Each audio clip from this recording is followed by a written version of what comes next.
আসসালামু আলাইকুম ওয়া রাহমাতুল্লাহি ওয়া বারাকাতুহু। আজকে আমরা অর্থায়নের নীতিমালা প্রিন্সিপালস অফ ফিন্যান্স সাবজেক্টের কমপ্লিট সাজেশন দেব পরীক্ষা 2024 অনুষ্ঠিতব্য 2025 এ যাদের পরীক্ষা রয়েছে। তো আজকের ভিডিওটা কিছুটা লম্বা হবে কারণ কমপ্লিট সাজেশন একটা ভিডিওতেই পেয়ে যাবেন। তো আজকে আমরা ক বিভাগের সাজেশন দিব, শুধু পাস করার জন্য অধ্যায় দাগিয়ে দিব, ফার্স্ট ক্লাস পাওয়ার জন্য, এ প্লাস পাওয়ার জন্য এবং সরাসরি কোন অধ্যায়টা কতটুকু গুরুত্বপূর্ণ এটাও আপনাদের সুন্দর করে দাগিয়ে দেব। তাহলে এই সবগুলো বিষয় একটা ভিডিওতেই পাবেন, তাই ভিডিওটা কিছুটা লম্বা হবে। আপনারা যদি প্রথম থেকে শেষ পর্যন্ত ভিডিওটা দেখেন, দেখে কমপ্লিট করতে পারেন, ইনশাল্লাহ আপনারা প্রিন্সিপালস অফ ফিন্যান্স সাবজেক্টে আজকের এই ভিডিওটাতেই কমপ্লিট সাজেশন পাবেন। বাই দ্য ওয়ে, আপনাদের যে ম্যাথ মানে সরাসরি প্রশ্নভিত্তিক যে সাজেশনটা রয়েছে সেটা কিন্তু আমরা আজকের এই ভিডিওটাতে দিব না, সেটা আমরা আলাদা ভিডিওতে দেব, কারণ ওইটা হচ্ছে আলাদাভাবে আপনাদের পিডিএফ দিতে হবে, কোথায় খুঁজে পাবেন, কিভাবে খুঁজে পাবেন, এই বিষয়গুলো দেখিয়ে দিতে হবে। তাই সেটার জন্য আলাদা ভিডিও। বাকি এদিকে ক বিভাগের এবং হচ্ছে অধ্যায় ভিত্তিক যে সাজেশনটা রয়েছে সেটা আজকে আমরা আজকের ভিডিওতে আলোচনা করব ইনশাল্লাহ। চলুন তাহলে শুরু করা যাক। প্রথম টপিক হচ্ছে ক বিভাগের সাজেশন 2025, পরীক্ষা হচ্ছে 2024-এর জন্য। সো প্রিন্সিপালস অফ ফিন্যান্স, অর্থায়নের নীতিমালা, আপনারা ক বিভাগের জন্য কি পড়বেন? সো প্রথম অধ্যায়, আমি কিন্তু খ এবং গ বিভাগের জন্য সাজেশন দেবো, সেটা শেষের দিক। প্রথমে আমরা ক বিভাগটা দিয়ে ফেলি। হ্যাঁ, তো ক বিভাগের সাজেশনটা আমি আপনাদের দিচ্ছি, সেটা হচ্ছে ব্যবসায় অর্থায়ন কাকে বলে। প্রথম অধ্যায় থেকে এই প্রশ্নটা গুরুত্বপূর্ণ। এর পরবর্তীতে রয়েছে সেতু অর্থায়ন কি, এবং মুনাফা সর্বাধিকীকরণ কি, সম্পদ সর্বাধিকীকরণ কি, ব্যবস্থাপকীয় অর্থসংস্থান কি, এবং আর্থিক বাজার কি। এই কয়েকটা প্রশ্ন গুরুত্বপূর্ণ, এগুলোকে মুখস্থ করতে হবে। আমি গুরুত্বপূর্ণ বলে দিচ্ছি, তার মানে কি? তার মানে হচ্ছে আপনাদের এগুলো কি করতে হবে? মুখস্থ করতে হবে। এগুলো মুখস্থ করার কোনোই বিকল্প নাই। ঠিক আছে? আচ্ছা, এর পরবর্তীতে আহ শুধু 99% প্রশ্নগুলো পড়লেই হয়ে যাবে। এটা এক ইয়াতে বলে এক লাইনে আর কি উত্তর নিয়ে নিতে পারেন। তো অনেকের তো ব্যতিক্রম বই নেই, আবার অনেকের আপডেট বই নেই। তো সেজন্য মূলত দেখিয়ে দেওয়া। এজেন্সি বাই কি, এজেন্সির সমস্যা কাকে বলে, এরপরে হচ্ছে কল বন্ডের সংজ্ঞা দাও। হ্যাঁ, তারপর বিএসইসি এর পূর্ণরূপ, আইসিএমএবি এর পূর্ণরূপ, সিএসই এর পূর্ণরূপ, বাংলাদেশে পুঁজিবাজার নিয়ন্ত্রণকারী সংস্থার নাম কি। মোটামুটি প্রথম অধ্যায় থেকে এই কয়েকটা প্রশ্ন পড়লেই আপনাদের জন্য যথেষ্ট হয়ে যাবে। আপনাদেরকে বাইরে থেকে আর অন্য কোনো প্রশ্ন পড়ার দরকার নাই এ পার্টের জন্য। এর পরবর্তীতে রয়েছে দ্বিতীয় অধ্যায়। দ্বিতীয় অধ্যায় ফাইন্যান্সিয়াল স্টেটমেন্ট অ্যান্ড অ্যানালাইসিস। এখানে ঋণ মালিকানা অনুপাত কি, এই প্রশ্নটা গুরুত্বপূর্ণ, এটা মুখস্থ করে নেবেন। এবং তার পরবর্তীতে মজুদ আবর্তন অনুপাতের আদর্শ মান কত এবং দায় মালিকানা অনুপাত কি। হ্যাঁ, ডেপ ইকুইটি রেশিও এর সূত্রটি লেখো। বাই দ্য ওয়ে, এই সাবজেক্টে যদি আপনারা প্রস্তুতি নিজে নিজে নিতে পারেন খুবই ভালো, যদি না নিতে পারেন তাহলে এইখানে আমি ডিটেলস সবকিছু বলে দিয়েছি। মাত্র 7 দিনে আপনারা গুছিয়ে প্রস্তুতি নিতে পারবেন। আপনারা এই লেখাগুলো, এই টেক্সটটা, পেজটা ভালো করে পড়ে দেখেন, তাহলে আপনারা এ টু জেড পূর্ণাঙ্গ ধারণা পেয়ে যাবেন। এটা আপনাদের জন্য বেনিফিশিয়াল হবে। ঠিক আছে, আমাদের পরবর্তী প্রশ্ন, আইপিও এর পূর্ণরূপ লেখো। অনুপাত বিশ্লেষণ কি। হ্যাঁ, এরপরে তারল্য অনুপাত কি, চলতি অনুপাতের আদর্শ মান কত। হ্যাঁ, তারপরে পিই অনুপাত নির্ণয় করার সূত্রটি লেখো। এই কয়েকটা প্রশ্নই আপনাদের জন্য গুরুত্বপূর্ণ। আর অবশ্যই এটা ম্যাথ সাবজেক্ট, ম্যাথ করার কিন্তু কোনো বিকল্প নাই। আমরা চলে আসি তৃতীয় অধ্যায়, নগদ প্রবাহ এবং আর্থিক পরিকল্পনা। তো তৃতীয় অধ্যায়ে গুরুত্বপূর্ণ প্রশ্ন হচ্ছে নগদ বাজেট কি, বাণিজ্যিক পত্র কি।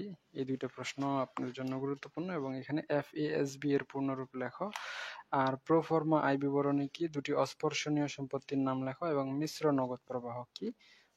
এই প্রশ্নটা গুরুত্বপূর্ণ।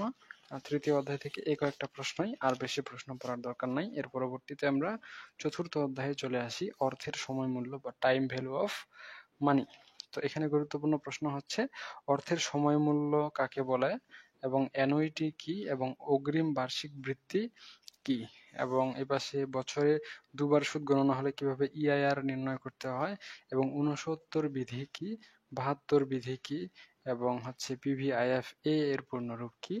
এই কয়েকটা প্রশ্ন, পাশাপাশি আপনারা ইআইআর বা কার্যকারী সুদের হার কি এবং সময় রেখা কি, এই কয়েকটা প্রশ্ন সুন্দর করে মুখস্থ করে নেবেন। আমরা চতুর্থ অধ্যায় শেষ করে এখন পঞ্চম অধ্যায়ে আসছি, ঝুঁকি ও আয়, রিস্ক অ্যান্ড রিটার্ন। এখানে গুরুত্বপূর্ণ প্রশ্ন যেগুলো মুখস্থ করবেন সেটা হচ্ছে ঝুঁকি বলতে কি বোঝায়, আর্থিক ঝুঁকি কি, পরিহারযোগ্য ঝুঁকি বলতে কি বুঝো, এবং হচ্ছে বিটা সহগ কি, চলমান ঝুঁকি কি, আর এখানে হচ্ছে পোর্টফোলিও কি। এই কয়েকটা প্রশ্ন আপনাদের জন্য গুরুত্বপূর্ণ, এগুলো আপনারা মুখস্থ করে নেবেন। তারপরে SML এর পূর্ণরূপ কি, OTC এর পূর্ণরূপ কি, CAPM এর বক্তব্য কি, CAPM এর পূর্ণরূপ কি। এই কয়েকটা প্রশ্ন আপনাদের জন্য খুবই গুরুত্বপূর্ণ। এর পরবর্তীতে আমরা ষষ্ঠ অধ্যায়ে আসছি। ষষ্ঠ অধ্যায়ে গুরুত্বপূর্ণ প্রশ্ন, সুদের হার ও বন্ড মূল্যায়ন, interest rates and bond valuation. এখানে সিকিউরিটি কাকে বলে, হ্যাঁ, এরপরে হচ্ছে কর্পোরেট বন্ড কাকে বলে, কুপন হার কাকে বলে, তারপর হচ্ছে ওয়াইটিএম এর পূর্ণরূপ কি, ওয়াইটিএম বলতে কি বোঝো, কল প্রিমিয়াম কি, এবং ডুবন্ত তহবিল কি। এই কয়েকটা প্রশ্ন আপনাদের জন্য খুবই গুরুত্বপূর্ণ। এর পরবর্তীতে হচ্ছে বন্ড মূল্যায়ন কি এবং বন্ড ইনডেঞ্চার কি। হ্যাঁ, এই কয়েকটা প্রশ্ন আপনাদের জন্য খুবই গুরুত্বপূর্ণ। আপনারা এই কয়েকটা প্রশ্ন কি করবেন, সুন্দর করে মুখস্থ করে নেবেন। আমরা সপ্তম অধ্যায়ে চলে আসছি, স্টক ভ্যালুয়েশন বা স্টক মূল্যায়ন। এখানে গুরুত্বপূর্ণ প্রশ্ন হচ্ছে শেয়ার কি এবং ভাসমান ব্যয় কি, অগ্রাধিকার শেয়ার কি।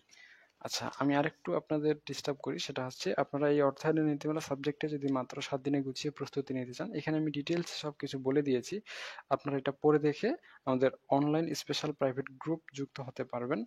যারা যুক্ত হতে চান, শুধু এইটা ভালো করে এই পেজটা পড়ে দেখলে আপনারা বুঝতে পারবেন। শুধু এই সাবজেক্ট না, আপনাদের ফার্স্ট ইয়ার থেকে লাস্ট ইয়ার পর্যন্ত যতগুলো ম্যাথ সাবজেক্ট রয়েছে সবগুলোই আমরা পড়াচ্ছি। এখানে সবগুলোর তালিকা দেওয়া রয়েছে। আপনি একটা, দুইটা, তিনটা বা যতগুলো সাবজেক্টে ইচ্ছা অতগুলো সাবজেক্টে যুক্ত হতে পারেন। ঠিক আছে? তো এর পরবর্তী প্রশ্ন হচ্ছে, অগ্রাধিকার শেয়ারকে হাইব্রিড সিকিউরিটিজ বলা হয় কেন? এরপর হচ্ছে প্রিএমটিভ অধিকার কি, আর এপাশে হচ্ছে চ্যাটেল বন্ধক কি, এবং বন্ড পরিপক্কতা কি। এই কয়েকটা প্রশ্ন আপনাদের জন্য গুরুত্বপূর্ণ। আমরা আমাদের পরবর্তী চ্যাপ্টারে চলে যাই। অষ্টম চ্যাপ্টার, মূলধন বাজেটিং, নগদ প্রবাহ। তো এখানে গুরুত্বপূর্ণ প্রশ্ন হচ্ছে মূলধন বাজেটিং কি, স্বাধীন বা স্বতন্ত্র প্রকল্প কি, এর পরবর্তীতে পরস্পর বর্জনশীল প্রকল্প কি, এবং নিমজ্জিত ব্যয় কি। এই কয়েকটা প্রশ্ন গুরুত্বপূর্ণ, আপনারা এই কয়েকটা প্রশ্ন মুখস্থ করবেন। পাশাপাশি এই পাশে হচ্ছে MACRS এর পূর্ণরূপ কি এবং হচ্ছে মূলধন বরাদ্দকরণ কি। আর নবম অধ্যায়, এখানে অভ্যন্তরীণ উপার্জন হার কাকে বলে, IRR এর ক্ষেত্রে গ্রহণ বর্জনের নিয়ম কি, এবং হচ্ছে 10% হারে একটি প্রকল্প NPV শূন্য হলে IRR ও PI কত হবে। এই প্রশ্নটা আপনাদের জন্য গুরুত্বপূর্ণ, এটা আপনারা সুন্দর করে কি করে নেবেন, মুখস্থ করে নেবেন। ঠিক আছে? আচ্ছা, তো এর পরবর্তীতে হচ্ছে দশম অধ্যায়, দীর্ঘমেয়াদী। নবম অধ্যায় শেষ, এখন দশম অধ্যায়, দীর্ঘমেয়াদী আর্থিক সিদ্ধান্ত সমূহ। গুরুত্বপূর্ণ প্রশ্ন হচ্ছে, গুরুত্ব প্রদত্ত গড় মূলধন ব্যয় কি, WACC এর পূর্ণরূপ কি, হ্যাঁ, উত্তরণ ব্যয় কি, সুযোগ ব্যয় কি, প্রান্তিক ব্যয় কি। এই কয়েকটা প্রশ্ন আপনাদের জন্য খুবই খুবই খুবই গুরুত্বপূর্ণ। এরপরে 11 নম্বর অধ্যায়, লিভারেজ ও মূলধন কাঠামো। লিভারেজের সংজ্ঞা দাও। পরিচালন লিভারেজের মাত্রা কি, এরপর হচ্ছে পরিচালন ইজারা সংজ্ঞা কি, এবং DFL কি। এই কয়েকটা প্রশ্ন আপনাদের জন্য খুবই গুরুত্বপূর্ণ।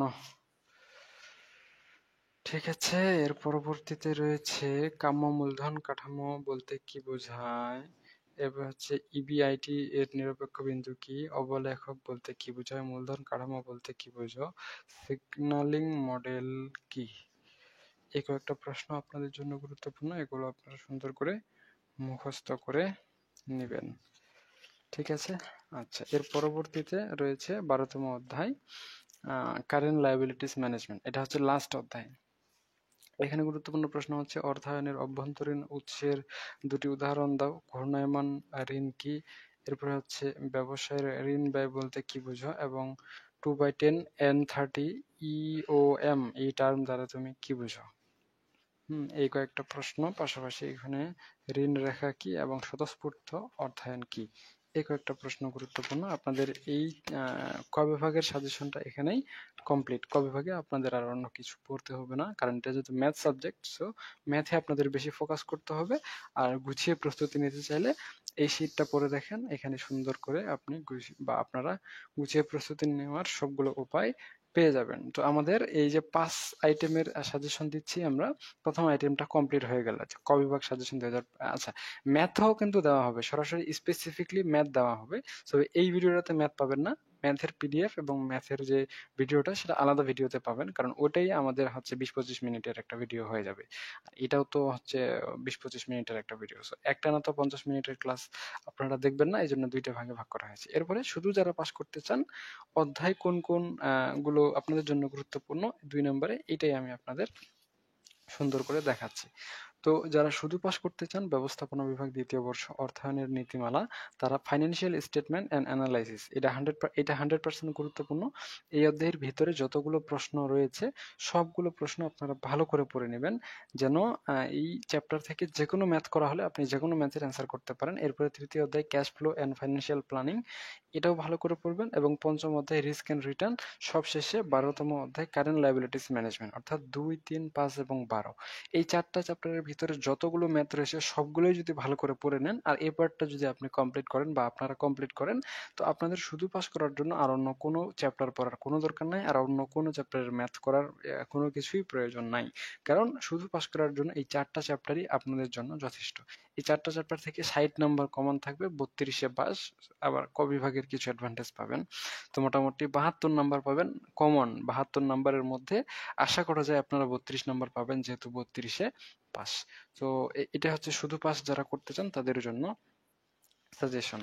আচ্ছা, তো আমরা ২ নাম্বার স্টেপ কমপ্লিট করেছি। এরপরে ৩ নাম্বার দেখেন, ফার্স্ট ক্লাস পাওয়ার জন্য সাজেশন। এখন অনেকেই তো বলে, স্যার আমি কি শুধু পাস করা পর্যন্ত মানে ব্রেক হয়ে থাকবো? আমি তো ফার্স্ট ক্লাসের জন্য প্রস্তুতি নিচ্ছি, তো আমাকে আরো কয়েকটা চ্যাপ্টার দাগায় দেন। তো আপনারা যারা ফার্স্ট ক্লাসের জন্য প্রস্তুতি নিচ্ছেন, তারা chapter 2 financial statement and analysis, এ পাশে পার্সেন্টেজ দেওয়া আছে কোনটা কত পার্সেন্ট গুরুত্বপূর্ণ।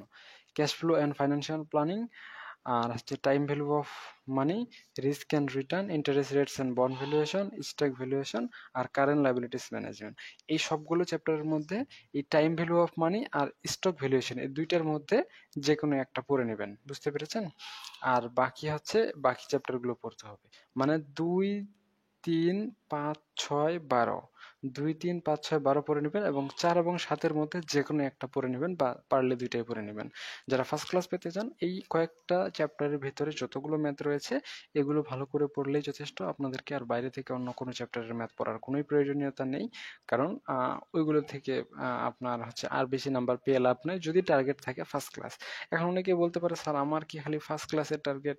আমার তো হচ্ছে এ প্লাসের টার্গেট। সো আমাকেও আপনি রেকমেন্ডেড করে দেন যে কোন কোন চ্যাপ্টারগুলো আমি পড়বো। তো ৪ নাম্বার স্টেপে এ প্লাসের প্রস্তুতির জন্য আমি আপনাদের ইনস্ট্রাকশন দিয়ে দিচ্ছি কোন কোন চ্যাপ্টার পড়বেন। এ প্লাসের জন্য সম্পূর্ণ বই পড়তে নাই, এটা হচ্ছে গাধা খাটনি। আপনার টার্গেট যদি শুধু সিজিপিএ পাওয়া থাকে, সেক্ষেত্রে এ প্লাস পাওয়ার জন্য পুরো বই পড়ার কোনো প্রয়োজনীয়তা নেই। আর আমাদের কাছে যদি গুছিয়ে প্রস্তুতি নিতে চান, তাহলে অবশ্যই অবশ্যই আপনাদেরকে স্বাগতম। আপনারা আমাদের অনলাইন ব্যাচ যুক্ত হতে পারেন। তো এ প্লাসের জন্য কোন কোন চ্যাপ্টারগুলো পড়তে হবে আমি সেটার তালিকা সুন্দর করে করে দিয়েছি, এবং হচ্ছে এই পাশে পার্সেন্টেজ দিয়ে দিয়েছি। হ্যাঁ, তো আপনারা ফাইন্যান্সিয়াল মানে ২ অধ্যায়, অধ্যায় নাম্বার ৩, ৪, ৫, ৬, ৭, ৮, ১১, ১২, যেহেতু আপনারা এ প্লাসের পরীক্ষার্থী, তাই অবশ্যই অবশ্যই আপনাদের হচ্ছে এই ৯টা চ্যাপ্টার পড়তে হবে ১২টার মধ্যে। কারণ এ প্লাস তো খুব একটা আপনারা ছাড় দিতে পারবেন না। তো এই কয়েকটা চ্যাপ্টার ভালো করে পড়লেই হয়ে যাবে। এই পাশে পার্সেন্টেজ দেওয়া আছে কোন চ্যাপ্টারটা আপনাদের জন্য কতটুকু গুরুত্বপূর্ণ। সো এই গুরুত্বের উপর ভিত্তি করে আপনারা আপনাদের প্রস্তুতি কমপ্লিট করতে পারেন। এখন অনেকে বলতেছে, স্যার আমি ফার্স্ট ক্লাস পাই আর এ প্লাস পাই আর শুধু পাস করি। আপনি আমাকে জাস্ট অধ্যায়গুলো দাগায় দেন যে কোন অধ্যায়টা আমাদের জন্য কতটুকু গুরুত্বপূর্ণ। আমাকে অধ্যায়গুলো রেকমেন্ড করে দিলেই যথেষ্ট, আমি নিজেই বুঝে নিব আমি কোন অধ্যায়টা পড়বো। সো তাদের জন্য প্রথম থেকে ১২তম চ্যাপ্টার পর্যন্ত প্রত্যেকটা চ্যাপ্টার কোনটা কত পার্সেন্টেজ, কোনটা কতটুকু গুরুত্বপূর্ণ, সেটা বোঝার জন্য আমি এখানে পার্সেন্টেজ দিয়ে দিয়েছি। সো আপনারা এই চ্যাপ্টারের পার্সেন্টেজ দেখে বুঝতে পারবেন কোন চ্যাপ্টারটা আপনাদের জন্য কতটুকু গুরুত্বপূর্ণ। সো যে চ্যাপ্টারের পার্সেন্টেজ বেশি দেওয়া রয়েছে সেটা বেশি গুরুত্বপূর্ণ, সেখান থেকে বেশি প্রশ্ন আসবে। আর যেটাতে পার্সেন্টেজ কম দেওয়া আছে সেটা কম গুরুত্বপূর্ণ, সেখান থেকে হচ্ছে গিয়ে কি বলে কম প্রশ্ন কমন আসবে। সো আপনারা এটা দেখেও ধারণা নিতে পারেন বা প্রস্তুতি নিতে পারেন। যারা ভালো স্টুডেন্ট, যারা ভালোভাবে প্রস্তুতি নেয়, গুছিয়ে প্রস্তুতি নেয়, তারা কিন্তু আগে গুরুত্বপূর্ণ চ্যাপ্টারগুলো পড়ে এবং সবার শেষে কম গুরুত্বপূর্ণ চ্যাপ্টারগুলো পড়ে। সো বেশি গুরুত্বপূর্ণ কম গুরুত্বপূর্ণ সবগুলো একসাথে পড়তে গেলে কিন্তু ভেজালে পড়ে যাবেন। তাই বেশি গুরুত্বপূর্ণগুলোকে আগে শেষ করবেন, কম গুরুত্বপূর্ণগুলোকে পরে শেষ করবেন। এটা হচ্ছে পড়ার একটা মানে বিশেষ কৌশল। এই কৌশলে আগালে আপনারা ভালো রেজাল্ট করতে পারবেন। তো এই হচ্ছে বিষয়। আমাদের সাজেশন আজকের মতো কমপ্লিট হয়ে গেছে। এখন অনেকেই বলবেন, স্যার এটা যেহেতু ম্যাথ সাবজেক্ট, আমাদের কি দেন, ম্যাথের জন্য সাজেশন দেন, পিডিএফ দেন, অথবা সরাসরি ম্যাথ দেখায় দেন কোন কোন অঙ্কগুলো আমরা করব। সো আমি নেক্সট ভিডিওটাতে শুধুমাত্র ম্যাথ অংশটুকুর জন্য আলাদা একটা কি বলে ভিডিও দিয়ে দিব। সো আপনারা সেটা দেখে নেবেন। আর যারা আমাদের অনলাইন ব্যাচ সম্পর্কে জানতে চাচ্ছেন যে স্যার আপনাদের একটু ব্যাচটা দেখায় দেন তো দেখি, সো তাদের জন্য আমাদের হচ্ছে প্রিন্সিপালস অফ ফিন্যান্সের অনলাইন ব্যাচ হচ্ছে 02 লিখে সার্চ করলেই পেয়ে যাবেন। এই ব্যাচে, নতুন ব্যাচ এটা, 102 জন শিক্ষার্থী আমাদের এখানে ক্লাস করছে। আপনারা চাইলে আপনারাও ক্লাস করতে পারবেন। এখানে ফিচার অপশনে যদি ক্লিক করেন, সেক্ষেত্রে হিসাব বিজ্ঞান বিভাগ এবং ব্যবস্থাপনা বিভাগ দুই বিভাগেরই ক্লাস আছে, আলাদা ক্লাস আছে। গ্রুপ একটাই কিন্তু ক্লাস আলাদা আলাদা। হ্যাঁ, সো আপনারা এই গ্রুপে যুক্ত হলে আপনাকে এরকম লিঙ্ক দেওয়া হবে। এখানে গ্রুপের লিঙ্ক পাবেন। তারপরে প্রথম চ্যাপ্টার থেকে 12তম চ্যাপ্টার পর্যন্ত যতগুলো ক্লাস রয়েছে সবগুলোই পাবেন। ফর এক্সাম্পল 12তম চ্যাপ্টারটাই যদি আমি ক্লিক করি, তাহলে দেখবেন এখানে পিডিএফ সাজেশন আছে, ক্লাস আছে, ক্লাসের লিঙ্ক আছে, একদম সবকিছু এক্সট্রা ক্লাস আছে। সবকিছু এখানে সুন্দর করে A to Z সাজানো অবস্থায় আছে। তো আপনারা যদি আমাদের গ্রুপে যুক্ত হন তাহলে এই সবকিছুই আপনারা পেয়ে যাবেন। তো আশা করা যায় আপনারা বুঝতে পেরেছেন। আজকে এই পর্যন্তই। সকলেই সুস্থ থাকুন, ভালো থাকুন আর আমাদের সাথেই থাকুন। দেখা হচ্ছে আপনাদের সাথে নেক্সট পর্বে। ততক্ষণ পর্যন্ত খোদা হাফেজ।